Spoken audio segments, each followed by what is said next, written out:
Bismillah. Assalamualaikum warahmatullahi wabarakatuh.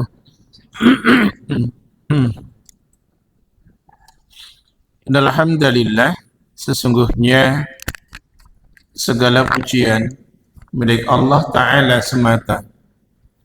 Nahmaduhu wa nasta'inuhu wa nastaghfiruhu wa nastahdihi wa natubu ilaih.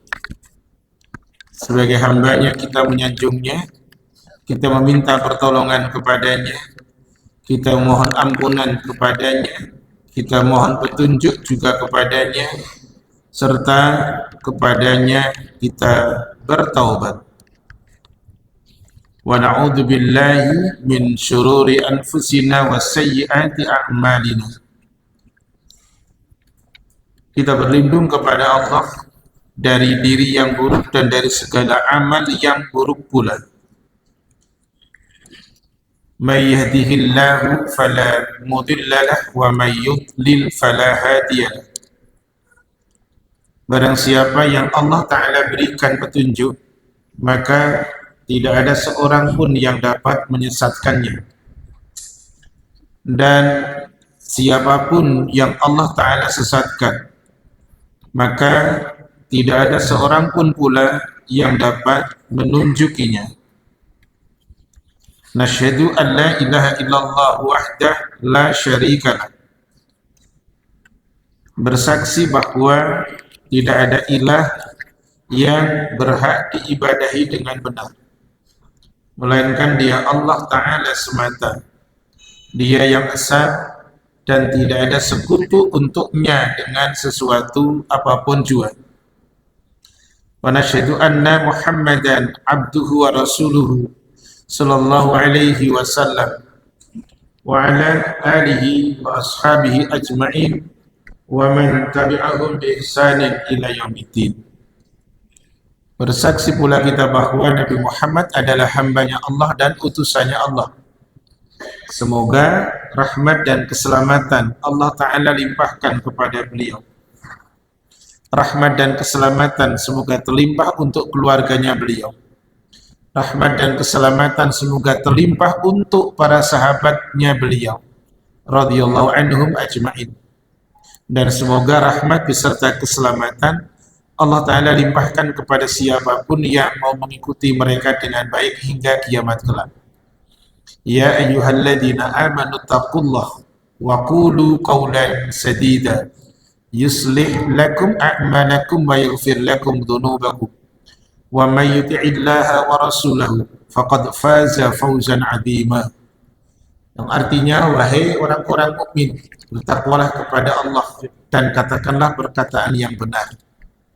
Niscaya Allah akan memperbaiki amal-amal. Allah juga akan mengampuni dosa-dosa. Siapa mentaati Allah dan Rasulnya, sungguh dia telah mendapatkan kemenangan yang sangat besar.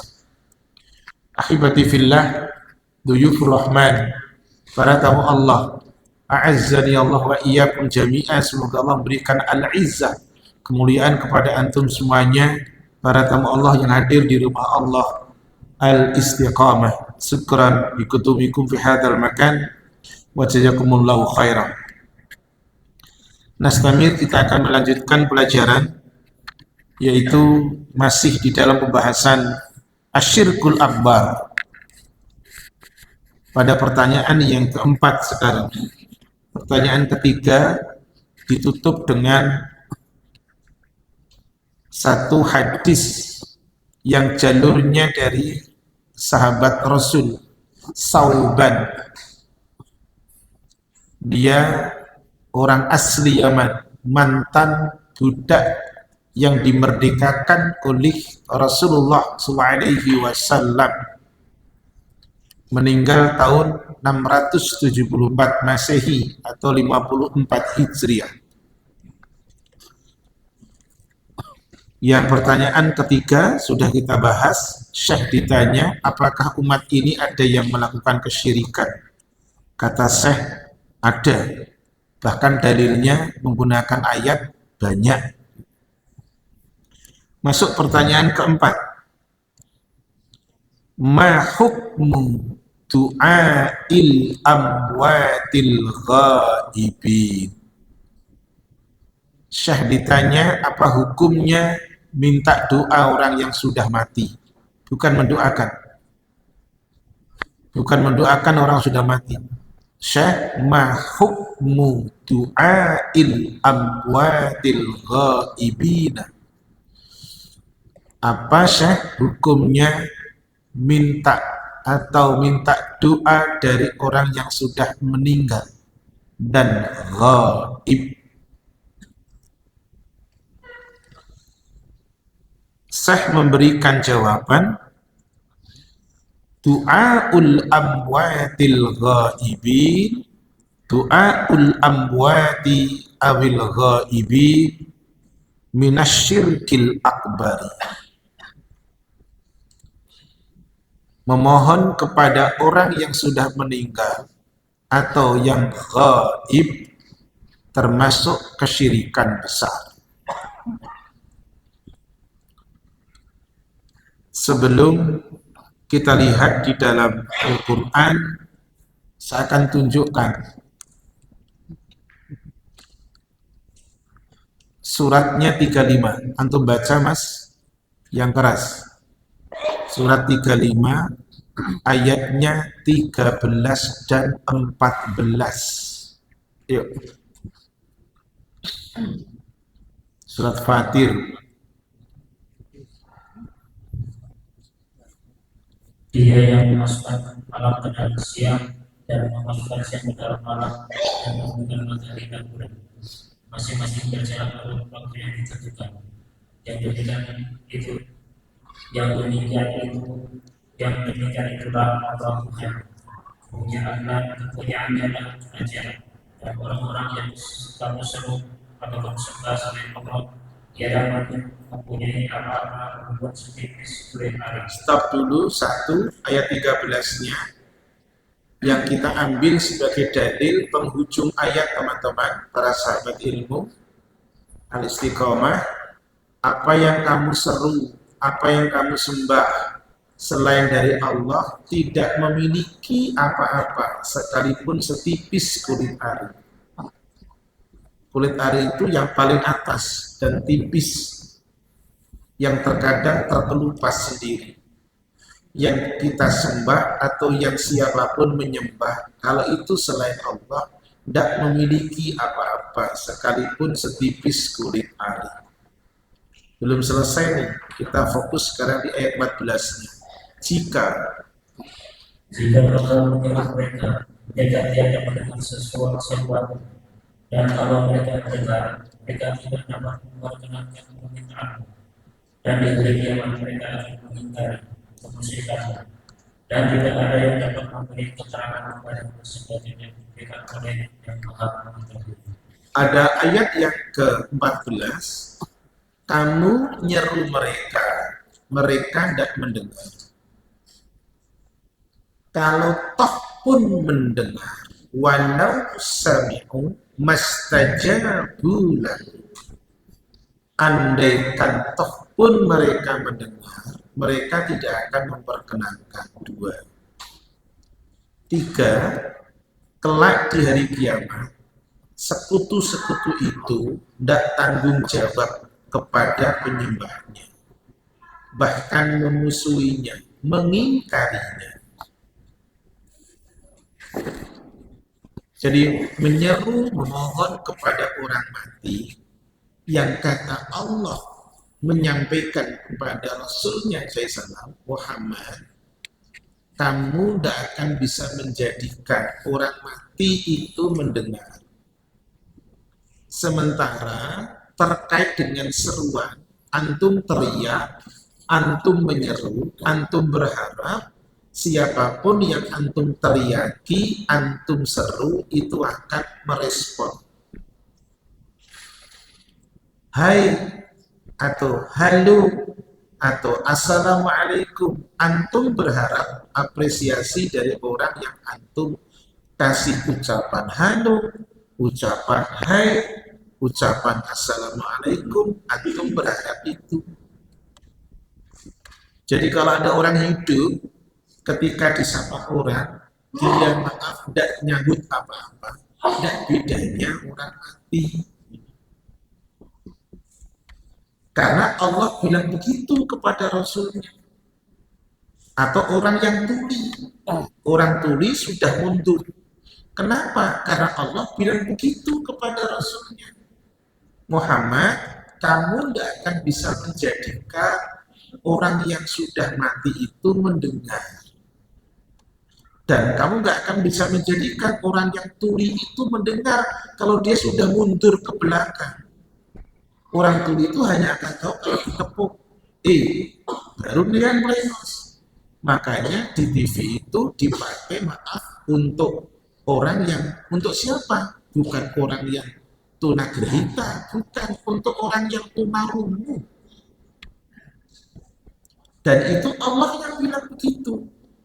Sementara tadi bicara doa, doa itu butuh sambutan.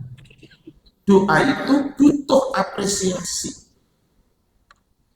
Doa itu butuh didengar. Nah kalau orang sudah mati atau benda mati, tidak akan mendengar. Yang bilang siapa? Allah. Suratnya 27 ayatnya 80. Innaka la tusmi'ul mauta. Silakan suratnya surat apa? 27 surat semut An-Naml ya? Ayatnya 80. Wah, sekarang antum sudah malas pakai Quran ya, gaya ini pakai handphone. Ya gak apa-apa lah. Tapi nanti kalau ada catatan kaki harus pakai Quran terjemah. Benar. Sesungguhnya kita tidak dapat menjadikan orang-orang yang mati mendengar dan tidak pula menjadikan orang-orang tuli mendengar panggilan. Apabila mereka telah berpaling ke belakang. Iya, ini dalil. Jadi sekarang kaitannya dengan seruan, seruan itu doa. Kaitannya dengan panggilan, kaitan dengan seruan, panggilan, seruan itu butuh apresiasi. Lah orang yang mendengar berarti yang fungsi telinganya masih berfungsi. Sementara Allah memiliki telinga, iya, tapi tidak seperti telinga makhluknya. Allah bukan sekedar mendengar, tapi adalah bentuk sifat mubalaghah, sami'un, maha mendengar. Gitu. Baik. Jangankan yang dohir, yang batin pun Allah tahu. Nah, sekarang kita lihat sekarang. Di dalam surat yang ke-10 di sini, suratnya Yunus, ayatnya 106. Silakan. Tentu baca di kitab juga nggak apa-apa, itu satu ayat. Silakan. Surat 10 Yunus, ayatnya 106. Monggo. Dan janganlah kamu menyembah apa yang tidak memberi manfaat dan tidak pula memberi mudarat kepada selain Allah. Sebab jika kamu berbanyak demikian itu, maka sesungguhnya kamu termasuk orang-orang yang zalim. cukup, makasih. Antum lihat kata tadi. Rasulullah sampaikan kepada umatnya ketika di Mekah, kamu jangan menyembah, menyeru kepada selain Allah yang itu tidak mendatangkan manfaat dan madarat apa-apa. Artinya jangan melakukan kesyirikan. Kalau sampai itu dilakukan, kamu dolim. Berarti syirik itu dolim, termasuk dolim adalah kesyirikan. Udah begitu. Jangan menyuruh kepada selain Allah. Baik. Kemudian ada satu hadis di situ. Itu hadis jalurnya dari riwayat Ibnu Mas'ud radhiyallahu an. Antum yang punya kitab ditambahi jalurnya dari Ibnu Mas'ud radhiyallahu an.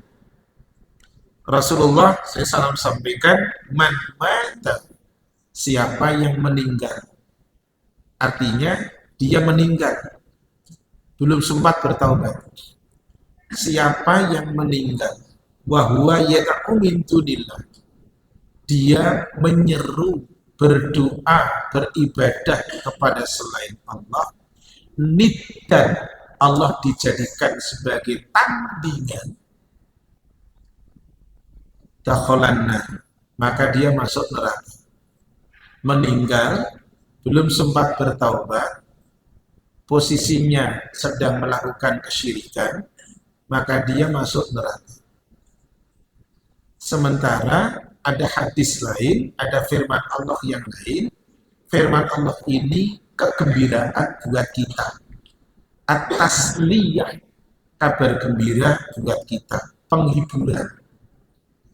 Allah bilang begini, dosamu sepenuh bumi, aku ampuni pakai ampunan sepenuh bumi. Yang penting kamu tidak menyekutukan aku waktu kamu meninggal. Itu kata Allah. Anak ulang tadi, kamu boleh punya dosa sebanyak apapun, akan aku temui kamu dengan ampunan sebanyak itu pula. Yang penting kamu waktu meninggal sudah bersih dari kesyirikan. Gitu. Yuk Mas, dibaca Arba'in nomornya 42 dari Anas bin Malik. Silakan. Sudah download kan? Nah gitu dong, pokoknya harus aktif. Jamaah istiqomah gitu. Ayo. Hadis Arba'in nomornya 42 dari Anas radhiyallahu anhu yang berkata, saya mendengar Rasulullah sallallahu alaihi wasallam bersabda, Allah Ta'ala berfirman, wahai anak Adam, sesungguhnya engkau berdoa kepadaku dan memohon kepadaku, maka aku akan mengampuni engkau. Aku tidak peduli berapa banyak dan besar dosa. Wahai anak Adam, seandainya dosa-dosa sebanyak awan yang di langit, kemudian engkau minta ampun kepadaku, niscaya aku akan mengampuni engkau. Wahai anak Adam, sesungguhnya jika engkau datang kepadaku dengan kesalahan sepenuh bumi, kemudian engkau menemuiku dengan tidak membutuhkan aku sedikit pun, maka aku akan ampuni engkau dengan seumur hidup ampun. Iya, ampunan. Hadis riwayat At-Tirmidzi, dibaca sekalian dong. Hadis riwayat Tirmidzi. Jangan Tirmidzi sudah meninggal. Tirmidzi. Hadis riwayat At-Tirmidzi. Hasan Sahih. Syukran. Ini dalilnya. Makanya dalam satu ayat Allah bilang begini, siapa yang ingin berjumpa dengan Allah, Tuhannya, amalnya mesti baik dan ibadahnya tidak boleh ada kesyirikan. Bahasanya itu, siapa yang ingin berjumpa dengan Allah, mesti amalnya baik. Baik itu ukurannya dua, ikhlas dan mengikuti, mencontoh, dan tidak ada kesyirikan dalam ibadahnya. Suratnya 18, ayatnya terakhir 110. Katakan Muhammad.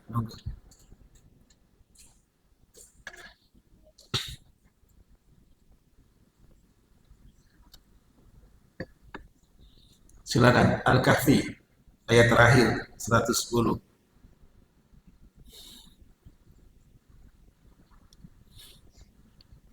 Katakanlah, sesungguhnya aku ini manusia biasa seperti kamu yang diwahyukan kepadaku, bahwa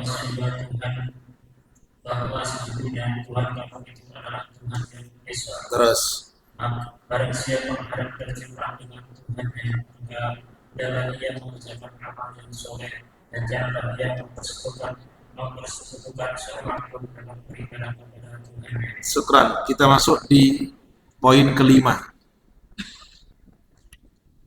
Hal ad-du'a'u ibadatun. Syekh ditanya, Syekh, apakah doa itu ibadah? Hadisnya yang sahih, ad-du'a'u huwa al-ibadatu. Hadisnya dhaif, ad-du'a'u mukhul ibadah. Itu yang dhaif. Yang artinya doa adalah inti ibadah atau saripati ibadah. Hadis yang sahih adalah ad-du'a'u huwa al-ibadah. Doa adalah ibadah. Syekh menjawab, na'am, iya, doa adalah ibadah. Syekh kemudian mengambil satu dalil. Dalam ayat ini adalah surat 40, Surat Ghafir ayatnya 60. Monggo dibaca. Nah, ini antum pakai HP. Kalau yang Quran terjemah ada catatan kakinya. Karena nggak ada catatan kaki, nanti yang menyampaikan saya. Udah, monggo baca aja. Dan Tuhan berfirman, berdoalah kepadaku, niscaya aku perkenalkan bagimu. Sesungguhnya orang-orang yang melakukan diri dari ibadah akan masuk neraka jahanam dan mereka dinanti. Sekarang antum ambil kata terakhir, innalladzina yastakbiruna an ibadati sayadkhuluna jahannama dakhirin. Sesungguhnya orang-orang yang menyombongkan diri dari beribadah kepadaku. Makna ibadah dalam ayat ini adalah doa. Sementara doa adalah permohonan. Permohonan itu mesti disampaikan kepada Allah Ta'ala. Makanya Rasulullah menyampaikan ke anak ponakannya, Rasul menyampaikan ke ponakannya, anak paman beliau, menyampaikan untuk minta apa saja itu ke Allah. Karena Allah itu sumber solusi. Contoh, ini contoh. Nuh alaihi salam. Dakwahnya lama, 1000 kurang 50. Itu dakwahnya cuma dapat lebih dari 80 orang. Ketika dia tidak mendapatkan apresiasi positif dari manusia, saat itu lapornya ke Allah. Jadi antum itu punya masalah. Karena antum sama anak kan wajah-wajah yang punya masalah. Gitu. Nah, antum ini yang hadir ini kan wajah-wajah yang punya masalah sebenarnya. Lapornya ke siapa? Allah. Gak usah lapor ke makhluk dulu. Lapornya ke Allah. Lah, Nuh itu lapornya ke Allah. Kita lihat nih. Makanya mintanya sama Allah. Lapornya ke Allah. Rasul aja lapornya ke Allah. Ketika kaumnya Muhammad itu tidak apresiatif dengan Quran, Muhammad lapornya ke Allah. Coba. Yuk, silakan dibaca suratnya 71. Ayatnya ayat 21 dan 22. Monggo, surat Nuh. Wa qala Nuhur Rabbi. Yuk, silakan. Nuh berkata, Iya. sesungguhnya mereka telah mendurhaiku dan mengikuti orang-orang yang menggantang, yang menggantang dan parah dan menambah dan yang menjadikan neraka.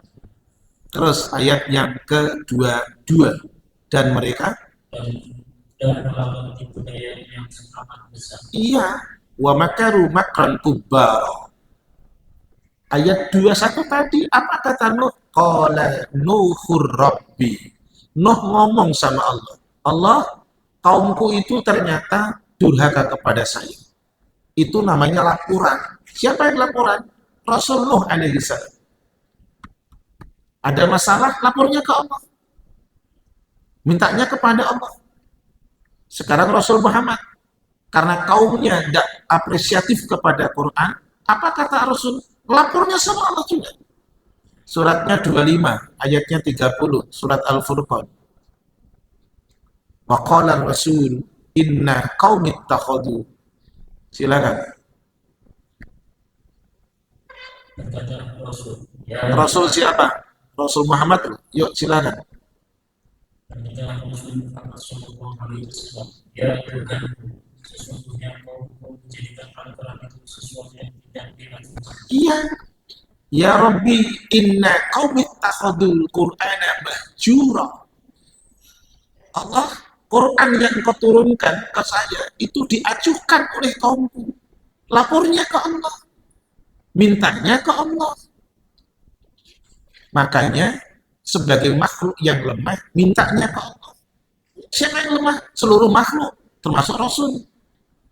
Allah tidak pernah minta kepada dirinya. Tidak. Karena Allah tidak lemah. Allah tidak pernah mengatakan, ya Rabbi. Tidak. Yang Rabbi siapa? Makhluknya. Karena lemah. Dan kita posisinya memang lemah. Akui kalau lemah. Kalau lemah, lapornya sama yang maha kuat. Surat 4 ayatnya 28. Antum saya ini lemah, lapornya sama yang maha kuat. Terus, yuk. Surat 4 An-Nisa. Silakan. Allah hendak memberikan keringanan kepadamu. Terus, Manusia dijadikan sifat lemah. wa khuliqal insanu dha'ifa, kata Allah. Yuridullahu an yukhaffifa ankum wa khuliqal insanu dha'ifa. Manusia diciptakan sifatnya lemah. Karena lemah butuh kepada yang maha kuat. Jangan cuma sekedar kuat. Kuat itu ada masanya. Yang nggak ada masanya, nggak dibatasi sama waktu, itu yang maha kuat. Kalau cuma sekedar kuat, masanya ada. Jenderal terakhirnya pensiun. Contoh kemarin nih, tadi pagi nih saya kajian itu di daerah Pondok Gede. Salah satu jamaah saya itu adalah orang mantan kepala dinas. Ngomong begini ke saya, Pak Ustaz, anak TK kok wisuda, pembodohan Pak Ustaz. Gitu, ini nggak usah antum dengar, saya cuma tak cerita sendiri. Ini saya sampaikan setelah sendiri. Nah, TK kok wisuda? Wisuda tuh S1. Ada lagi anak SD wisudanya di Taman Mini Indonesia Indah. Ustaz, pemborosan dan pembodohan. Ustaz. Saya tanya, lo kok begitu Pak? Saya tanya, nah Mbok, dulu sekolahnya aja sendiri. Gak usah jauh-jauh, pemborosan. Ngono sama saya. Oh, anak duite gitu. Anak TK latihan manasik, anak TK kok manasik? Gak usah manasik anak TK itu. Masih ngajari Pak nih sama ibu ini nanti. Gitu. Jadi jangan dibodohi umat, jangan. Tadi coba manusia itu lemah. Lapornya sama siapa? Yang maha kuat. Nah sekarang Allah bilang begini, Muhammad, kalau ada yang nanya kamu, bilang saya ini dekat. Berarti kalau menyeru kepada yang maha dekat, jangan yang jauh. Mintalah kepada yang maha dekat. Lebih dekat daripada urat nadi. Yuk baca Al-Baqarah ayatnya 186.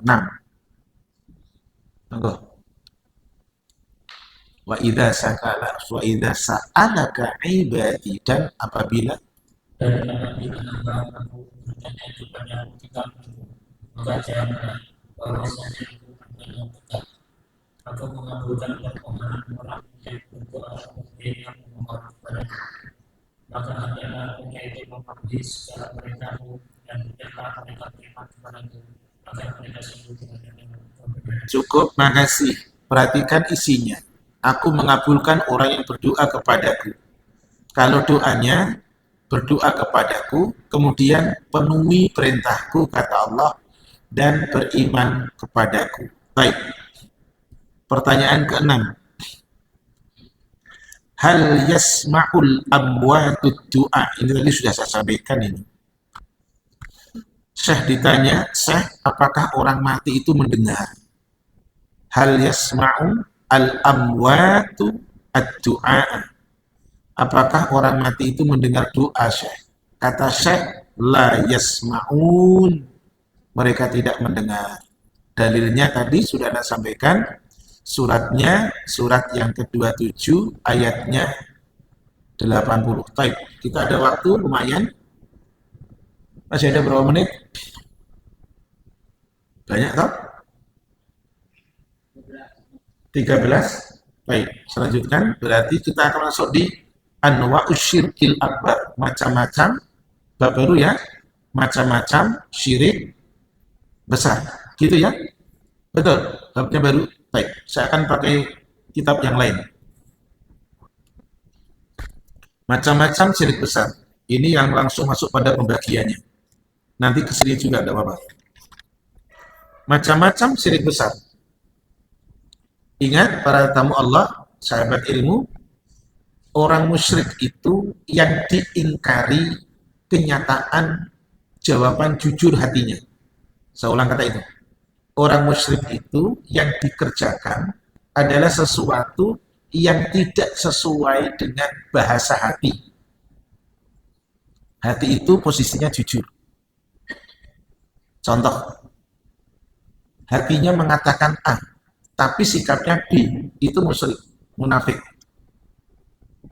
Hatinya mengatakan B, tapi dalam aplikasinya pengejawabannya C.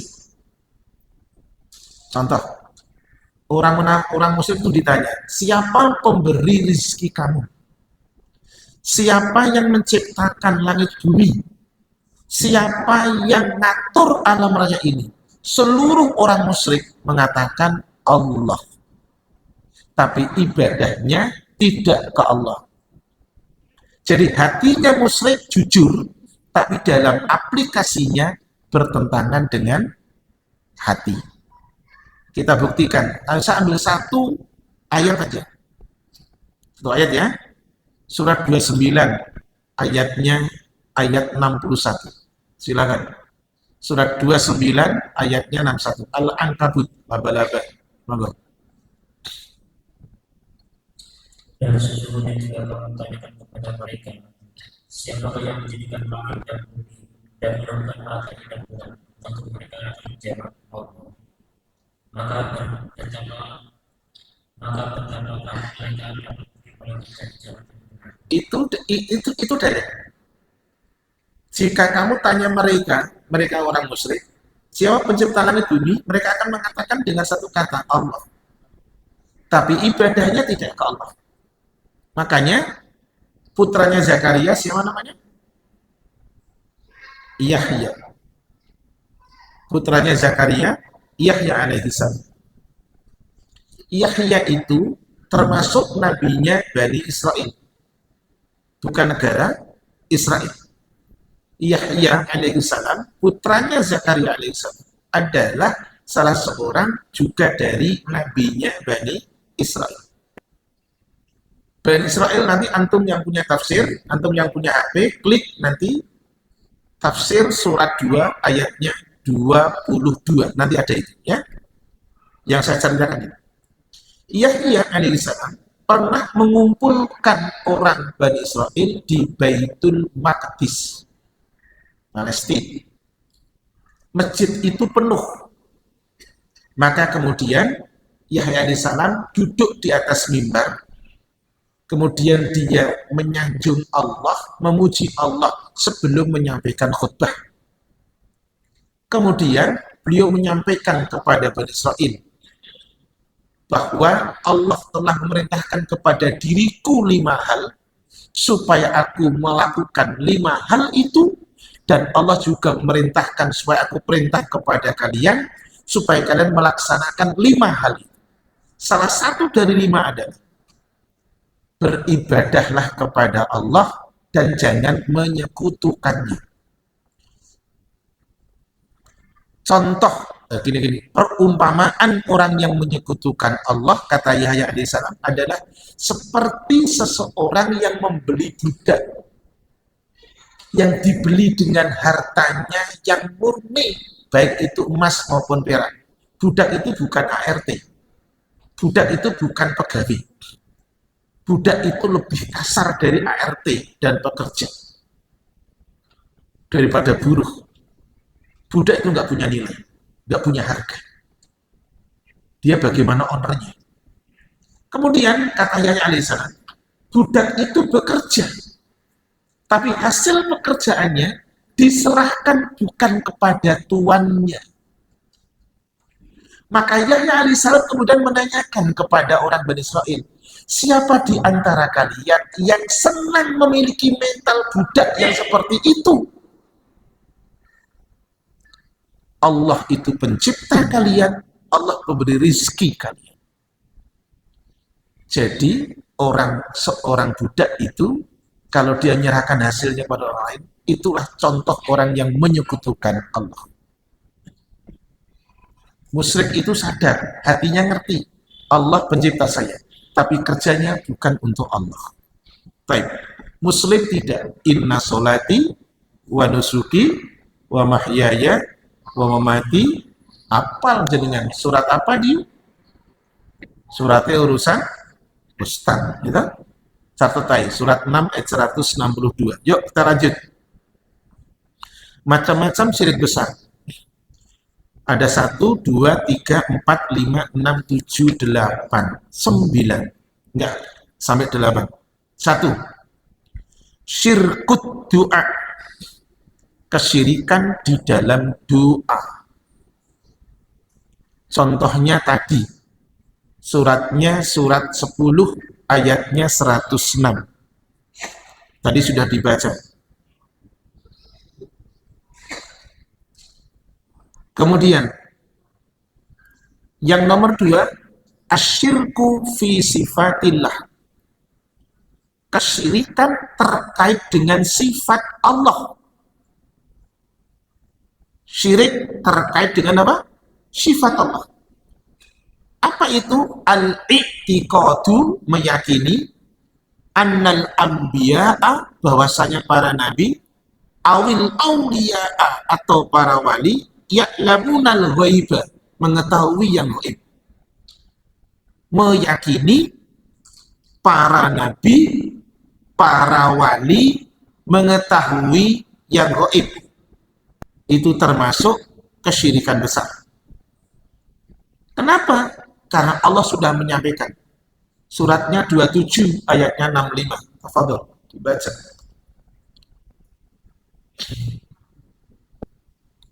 Masih ada berapa menit?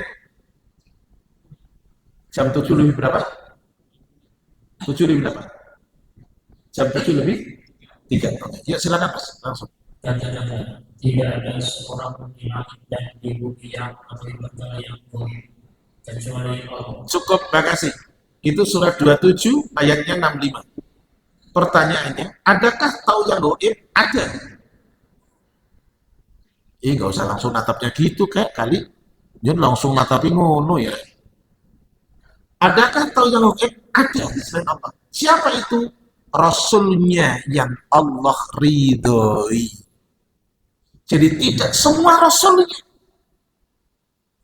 Rasul tertentu yang Allah ridhoi. Ngono. Dalilnya mana? Surat 72. Ayatnya 26 dan 27. Silakan. Surat Al-Jin. Monggo. Tidak ada Tuhan yang mengetahui yang gaib, maka dia tidak memberikan kepada seorang tentang yang gaib itu. Ayat 27, kecuali Kepada Rasul yang diridhoi. Nah, kecuali kepada Rasul yang Allah ridhoi. Jadi nggak semuanya. Baik, yang karena begini, Rasul Muhammad saja itu Rasul Muhammad itu mendeklar dirinya, anak-anak. Rasulullah SAW itu mendeklar dirinya, kalau dirinya nggak tahu yang gaib.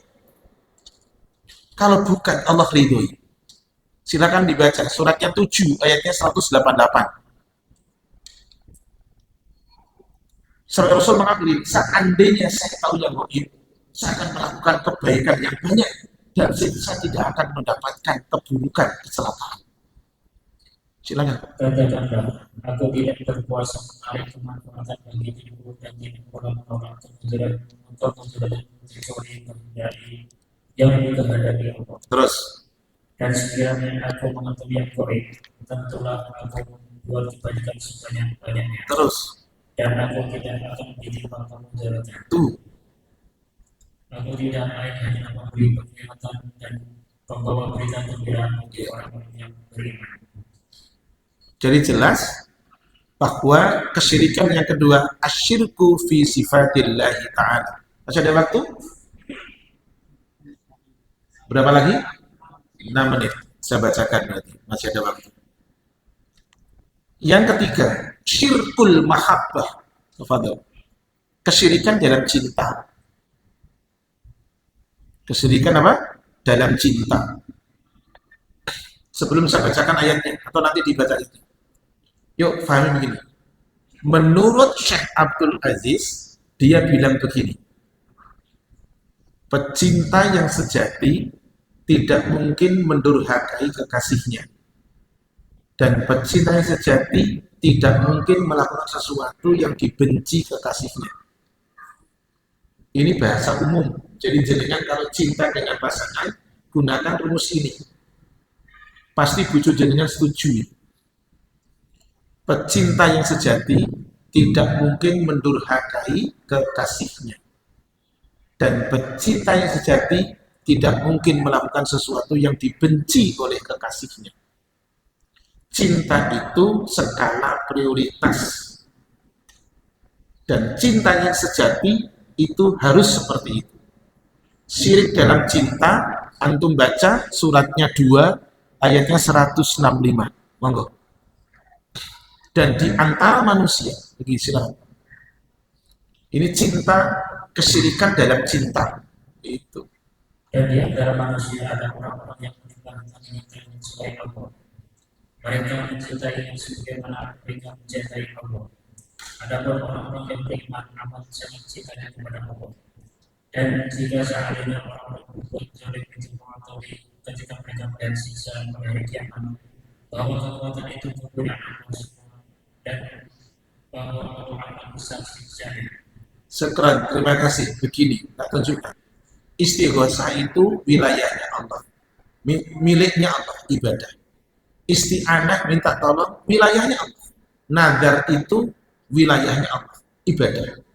Tapi orang yang tadi dikatakan ada orang yang cintanya kepada selain Allah, dia seperti cintanya kepada Allah. Tidak sedikit yang bernadar kepada selain Allah.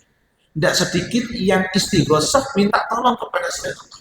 Pada Rasul saja, Rasul itu waktu di saat yang genting, ketika perang Badar, situasi genting, perang Badar, jumlah pasukan banyak mereka orang muslim ketimbang pasukan Rasul, itu saja Rasul lapornya ke Allah. Ngono. Di sebelahnya ada Abu Bakar As-Siddiq anak ulang. Di saat yang genting, perang Badar, jumlah pasukan mereka lebih banyak, 1000 lebih. Rasul lapornya ke Allah.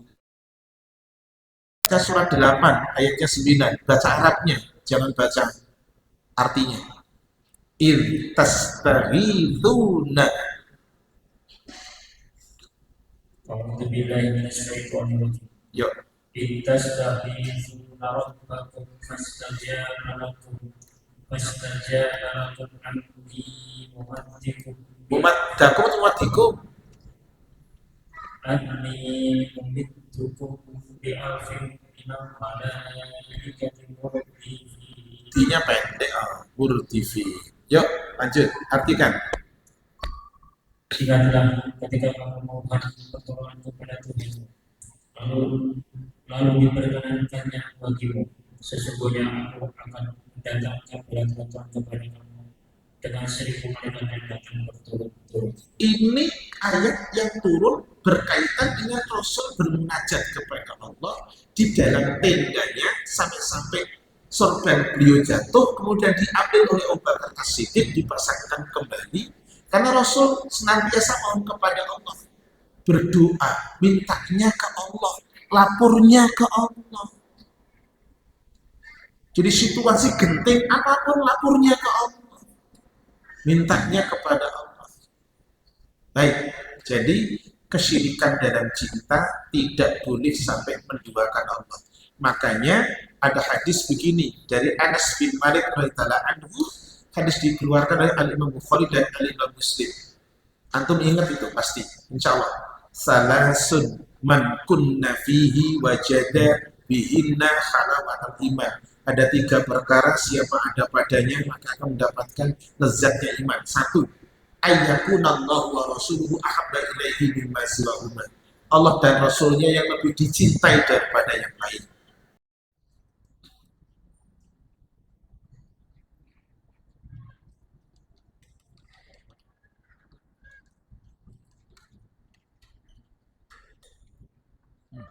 Kok iki mati?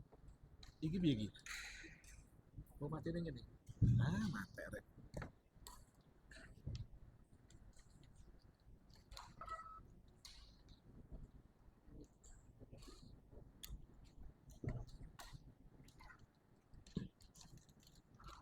Udah mati, udah matiin ya.